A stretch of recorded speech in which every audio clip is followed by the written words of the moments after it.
আমি ওই আশ্বাস দিব, আর হেঁটে যাওয়া মানুষগুলো আশ্বাসটাকে বিশ্বাস করবে। আর প্রতিনিয়ত ওই বিশ্বাসী মানুষগুলো আশ্বাসকারী কাছ থেকে তারা সবসময় প্রতারিত হয়েছে। কথা বলেন ঠিক না বেঠিক? আমাদের সুন্নি জামাত কি দুই না এক? আচ্ছা, এটা কি আপনার কাছে ভালো লাগতেছে না? তাহলে এক থাকলে যে আসলে অনেক কিছুর পরিবর্তন হয়, মনের পরিবর্তন হয় এবং সম্পর্ক ভালোবাসা তৈরি হয়, তার একটা প্রমাণ কি আপনারা পাচ্ছেন না? তো এটা যেন আমরা চিরদিন ধরে রাখতে পারি, ঠিক না?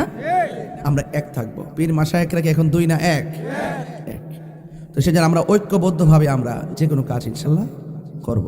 আমার মা বোনরা এসেছেন, আমার মা বোনরা তো অনেক ওয়াজ শোনেন, আমার জন্য অনেক দোয়াও করেন। আমার মা বোনদেরকে আমি বলবো, মা, আমি আপনাদের সন্তানদেরকে উদ্বুদ্ধ করি যেন ওই সন্তান আপনার খেদমত করে। আপনার সন্তানকে আমি উদ্বুদ্ধ করি যেন আপনার সন্তান কখনো মাদকের সাথে জড়িত না হয়। তো ইনশাল্লাহ আমি আশা করি আপনার সন্তান, আমাদের সন্তান সকলে ঐক্যবদ্ধভাবে কোরআন সুন্নাহর আলোকে নিজের জীবন গঠন করবে। এবং আমাদের ইসলাম বলে কি জানেন? আমাদের ইসলাম বলে যে একটি এলাকায়, একটি গ্রামে, একটি দেশে অনেক ধর্মের লোক বাস করবে, কেউ কাউকে আঘাত করবে না। সে তার ধর্ম পালন করবে, আমি আমাদের ধর্ম পালন করব, ঠিক না? তো সেই জন্য আমরা চিন্তা করি যে সকল ধর্মের মানুষগুলো যেন যার যার সহাবস্থায় যেন তারা যেন নিরাপদ থাকে, তারা যেন নির্বিঘ্নে তাদের কাজ করতে পারে, ঠিক না বেঠি? আমাদের দেশে চা বাগান আছে না? চা শ্রমিক আছে না? আচ্ছা, আমি যদি প্রশ্ন করি, তুমি দাঁড়াও তো, তুমি কোন ক্লাসে পড়ো? 10-এ পড়ো, বসো। এই ছেলেটা 10-এ পড়ে, কোন স্কুলে পড়ো? হ্যাঁ, ডিসি স্কুল, সোনারঘাট। আচ্ছা, ও ডিসি স্কুলে পড়ে, বসো। আমাদের চা শ্রমিকদের অনেক বড় জনগোষ্ঠী না?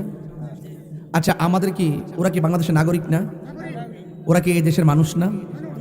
তো এই ছেলেটা ডিসি স্কুলে পড়ে, সোনারঘাটে পড়ে, কিন্তু আমি যখন আজকেও কিন্তু আমি আসার সময় অনেক খেয়াল করছি, তাদের বিশাল এরিয়াতে মানে ভালো প্রতিষ্ঠান, ভালো হসপিটাল, এবং ওরা আমি মনে করি শিক্ষা থেকে এবং চিকিৎসা থেকে অনেক তারা দূরে অবস্থান করতেছে।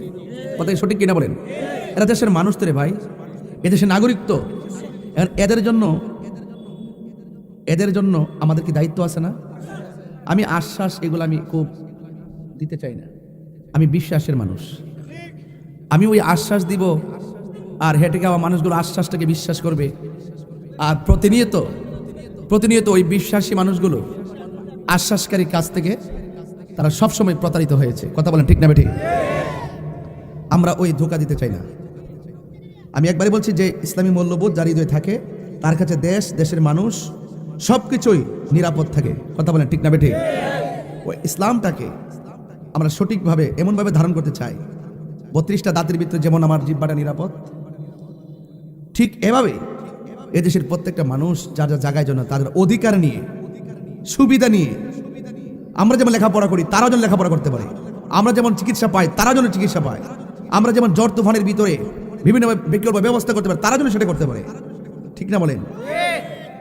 এবং আমরা অনেক কিছু আছে, আমরা কিন্তু মানে খুব অনেক কিছু বলতে ইচ্ছা করে, এরপর আমি বিভিন্ন কারণে হয়তো অনেক কিছুই না বললাম, কিন্তু একটা কথা বলতে চাই, আমরা সবাই মানুষ। সবাই কি আল্লাহর রহমতে আপনাদেরকে দোয়া চাইতে আসছে এই জন্য যে আমরা যেন মানুষের পাশে থাকতে পারি, মানুষের ভালোবাসা নিয়ে যেন থাকতে পারি। ভালোবাসা যদি থাকে তাহলে ইনশাল্লাহ আমরা কাঙ্ক্ষিত জায়গায় যেতে পারবো। লাকাদ কানা লাকুম ফি রাসূলিল্লাহি উসওয়াতুন হাসানাহ। নবী পাক হল আমাদের জন্য উত্তম আদর্শ।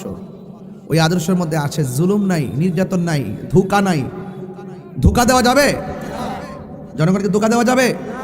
আমরা ধোঁকা দিব না। আমরা কোরআন সুন্নাহর আলোকে আমরা সমাজটাকে গঠন করতে চাই, ঠিক না বেঠিক?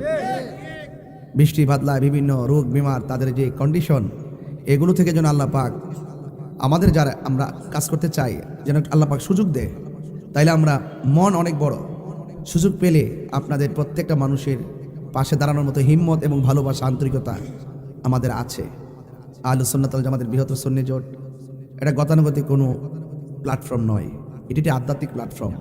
এই আধ্যাত্মিক প্ল্যাটফর্মের কাছে দেশের মানুষ এবং দেশ দুইটাই নিরাপদ। বুঝতে পেরেছেন? আমার যুবক ভাইদেরকে বলবো, আল্লাহর ওয়াস্তে আপনারা নেশা করবেন, বলেন নেশা করবেন, এবং মা বাবার মানে কষ্ট দিবেন, মা বাবার মনে কষ্ট দিয়ে কি আমার পিছনে ঘুরলে লাভ হইব? মা বাবার মনে কষ্ট দিয়ে কি হজে গেলে লাভ হইব? মা বাবার মনে কষ্ট দিয়ে দান করলে লাভ হইব? রেদার রাব্বি ফি রিদাল ওয়ালিদাইন ওয়া সাখাতুর রাব্বি ফি সাখাতিল ওয়ালিদাইন। পিতামাতার সন্তুষ্টিতে আল্লাহর সন্তুষ্টি, পিতামাতার অসন্তুষ্টিতে আল্লাহর অসন্তুষ্টি। আমরা বাবা মাকে অসন্তুষ্টি করব? আজকে বাবা অল্প সময়ে বৃদ্ধ হয়ে যায়, শরীরে শক্তি কমে যায় একমাত্র পরিশ্রমের কারণে। কথা বলেন ঠিক কিনা? যে বাচ্চার যে শরীরের শক্তিটা নিয়ে চলতে পারতো 20 বছর, সেই শরীরের শক্তি নিস্তেজ হয়ে যায়। 20 বছর বাঁচলেও ভালো করে ফিটনেস নিয়ে বাঁচতে পারে না, একমাত্র সন্তান সন্তান করতে করতে। এক যুবক আওয়াজ করে বলুন, আমরা মা বাবার খেদমত চাই কি চাই না? সত্যি চাই। কারা কারা চান একটা হাত তোলেন তো বাজান। আমি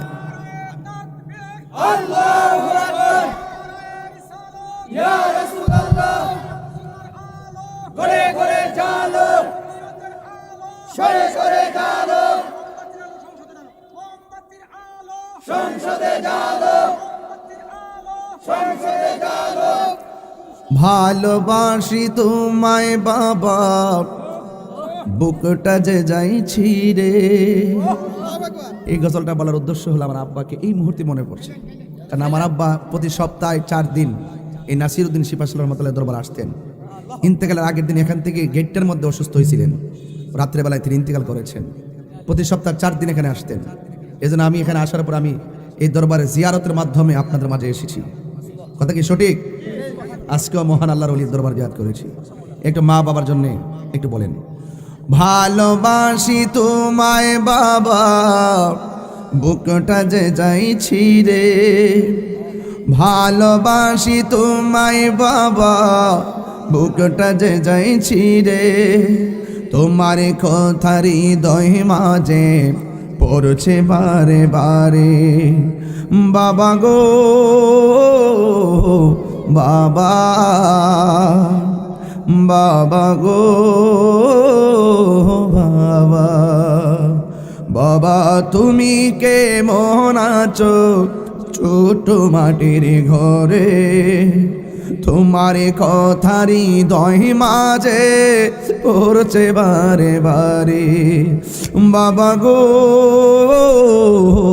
বাবা, বাবা গো বাবা, কত আদরে কত স্নেহ তোমার কাছে পেলাম। সব কিছু হারিয়ে আজকে নিঃস্ব হয়ে গেলাম। ভালোবাসি তোমায় বাবা, বুকটা যে যাইছি রে। ভালোবাসি তোমায় বাবা, বুকটা যে যাইছি রে। তোমার কথার হৃদয় মাঝে পড়ছে বারে বারে। বাবা গো বাবা,